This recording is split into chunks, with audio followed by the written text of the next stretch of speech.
Hello and welcome to another episode of the Cleveland Sports Bros podcast. I'm Matt alongside my brother Nick. Nick, how are you doing today? Great. Love talking Cleveland sports. Yep. So we're today on the menu. We're going to talk some Cavs. Nick's going to give a recap of their last few games, and we're going to talk about a little bit about the next few games as well. And we'll talk not Browns, but we'll talk NFL football.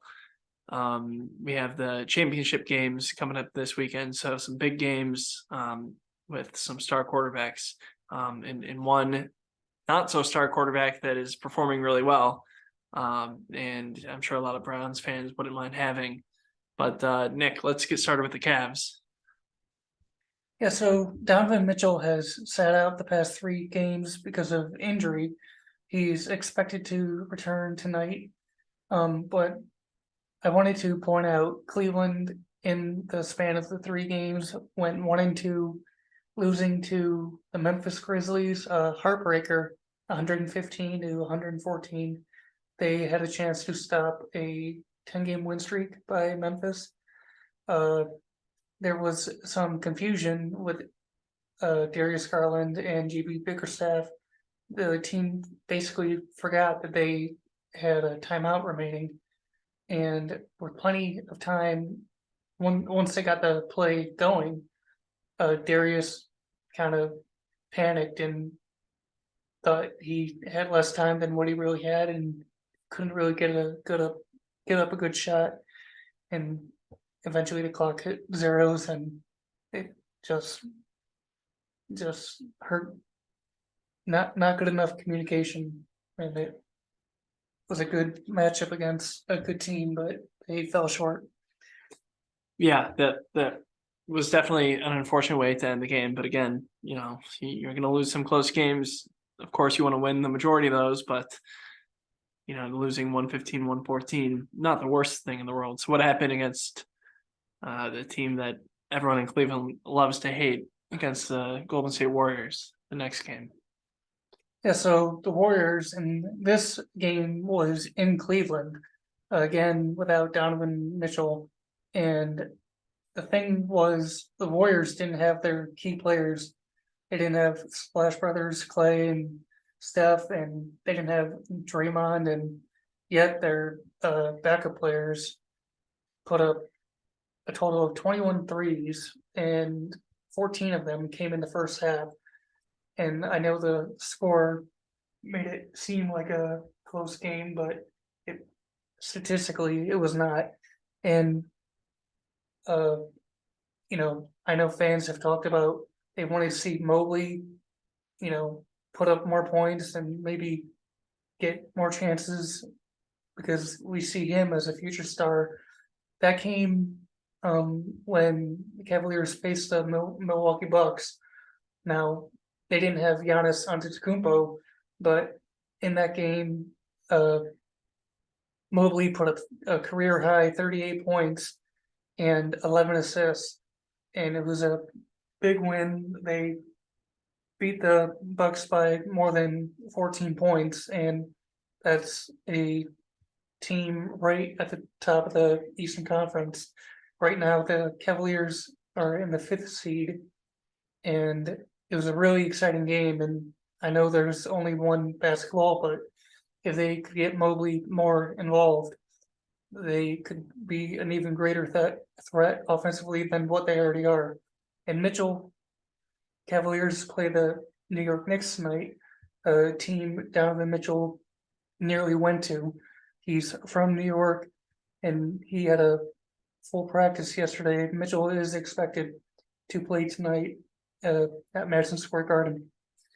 Yeah, so we'd love to see him put up big numbers coming back. And one thing I want to point out is that the Knicks actually don't play all that well at home. They're 11-13 on the season at Madison Square Garden. So, not only do I think the Cavs are a better team, with Donovan Mitchell coming back, I think the team will be hyped to play.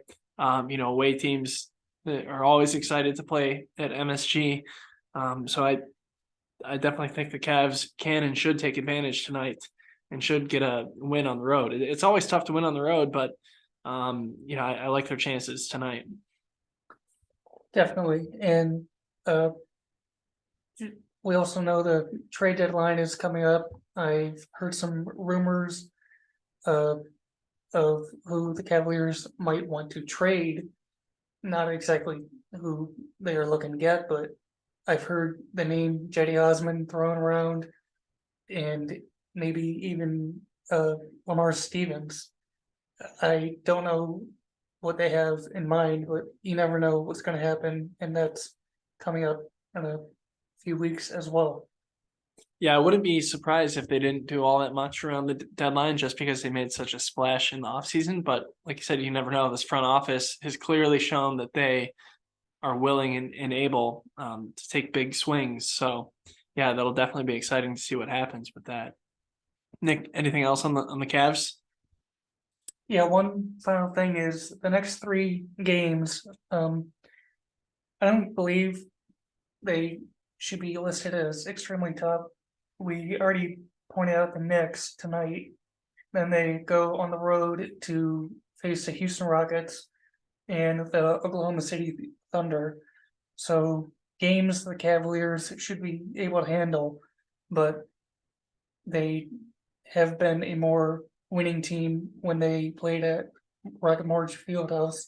So we'll see what happens. And with Mitchell's return, it should give him a boost for all three games. Yep, you got to take advantage of those weaker opponents for sure. So definitely hope to see them beat the teams that they're supposed to beat. So let's move on to some NFL football. We had a very exciting weekend last weekend in the NFL. What do we have to look forward to in the championship games this weekend, Nick? So this is the fifth straight season the Kansas City Chiefs are appearing in the AFC Championship game. They will face the two-time defending AFC North champions, the Cincinnati Bengals, who look to become the two-time defending AFC champions.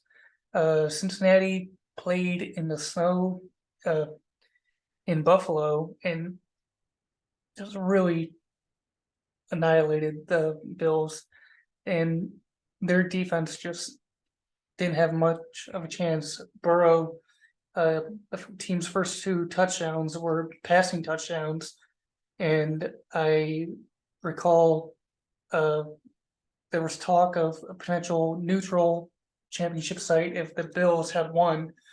And after the game, Burrow made a joke and said, "Better send those refunds." So right now, of course, the Bengals being in the Browns division, they're coming into the season this year. People thought, oh, it was just one strong year for them, but they mean business and they're looking to get back to Super Bowl 57 and get the job done. Yeah, and it's not just Burrow in the offense; it's their defense that is really good as well. So they're the complete team, and the Browns are going to have to grow up quick, I guess, if they're going to want to compete with the likes of Cincinnati. It's kind of you hate to say it, but the Browns could very well be the weakest team in the division right now, and the record certainly proves it. But they're going to have to make some big changes and take a huge leap forward next year. And Deshaun Watson's going to have to take a huge leap forward if the Browns are going to compete with teams like the Bengals over a complete season. Yeah, and this is the year the Browns can't make a ton of drastic changes, with all the money they spent on Watson and all the picks they gave to Houston. They need to make sure that the moves they can make will help the team offensively and defensively. And one quick note, Jim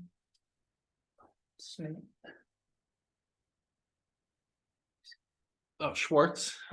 Yes, I apologize. Jim Schwartz, the defense coordinator that was brought in, a ton of experience. He was with the Eagles when they won the Super Bowl, and he looks to build the D line. And as most coaches and fans would expect, he sees defensive tackle as a primary piece to build up the Browns defense. And he said he would love nothing more than to please the Browns fans in Ohio. Yeah, agreed. So speaking of the Eagles, they play in the NFC Championship game this weekend. They've been one of the best teams all year, consistently good. So they play the 49ers. So we have Jalen Hurts, who is becoming one of the preeminent young quarterbacks, versus Brock Purdy, who was Mr. Irrelevant in the draft. He was the final pick of the draft in the NFL last year out of Iowa State. He's proven to be a very solid quarterback. It's only been a few games this year, but he was a third string quarterback. I don't even think he was on the game day roster earlier in the year. And he's proving that he can be, at least right now, one of the best quarterbacks in the league. Yeah, and I could be wrong, but didn't he have the total amount of regular season games that Watson had? Yeah, 6? about that. Yeah. So, I'm looking forward to both championship games, of course. We would love to have the Browns in it one day, but I still think that AFC Championship is going to be a bit more exciting, and so I have the Bengals facing the Eagles this year in Super Bowl 57. Yeah, I would have to agree with that, especially with Mahomes being banged up. It sounds like he's going to play, but he does have a high ankle sprain type injury. He's played through it before and done really well, but you never know, especially after having the same injury a few times. So hoping he's okay and hoping he can play. But yeah, I agree with you. I think we'll see the Bengals in the Super Bowl again, and facing what I think to be the Eagles. So we'll see what happens. Looking forward to some good football this weekend. Yeah, should be 2 fun matchups, and you don't want to miss them. So, of course, big Browns fans, but we'll have to watch them closely in the offseason. Can Watson improve, and can they build that defense with Schwartz? Yep, totally agree. So we'll see what happens. All right. Thank you again for listening. This has been the Cleveland Sports Bros podcast.